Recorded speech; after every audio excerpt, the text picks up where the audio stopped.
high cost of atheism is that you cannot say that Hitler was evil. This is the case because of what David Hume elucidated as the is-ought fallacy. Basically, cutting to the chase of how it applies to morality.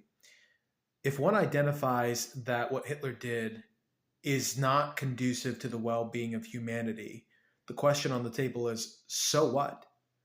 How can you get from it is the case that what Hitler did is not conducive to human flourishing to we then ought not to do it?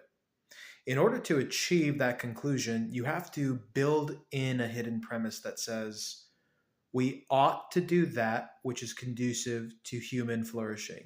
But where do you get off saying that? Where does this ought exist that we have some sort of moral obligation to do that which is conducive to human flourishing? And if one says, well, it's just common sense, well, too bad. You can't just point to the ephemeral idea of common sense, because not only do other people have a different idea of what it means to achieve human flourishing, but even if 100% of the populace agreed that what Hitler did was evil, or what Hitler did, was not conducive to human flourishing, where does that populace point to show, in fact, it was evil to do what Hitler did? See, David Hume brilliantly, even though an atheist, but a consistent one, identified the problem of atheism as it comes to moral conclusions. You cannot get from an is to an ought. You cannot get from empirical observations about the world, this thing is not conducive to human flourishing, to then say, we ought then not to do that. In order to bridge that gap, you have to build in another premise.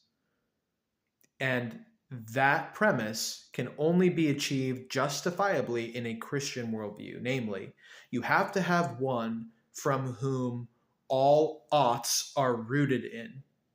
You have to essentially have an is who is himself the ought.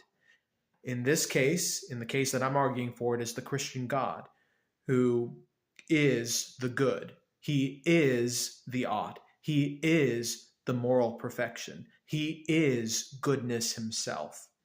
And so when we say what Hitler did was evil from a Christian perspective, what we mean by that is that because what he did transgresses upon the objective character of him who is good, therefore by definition, Hitler was evil. What he did was evil because it's running contrary to him who is infinitely objectively good if you posit the Christian worldview. If you posit the atheistic worldview, the high cost of atheism is that you cannot say Hitler was evil because you have no empirical observation about the world that you can point to justify the claim that to go against human flourishing is something we ought not to do.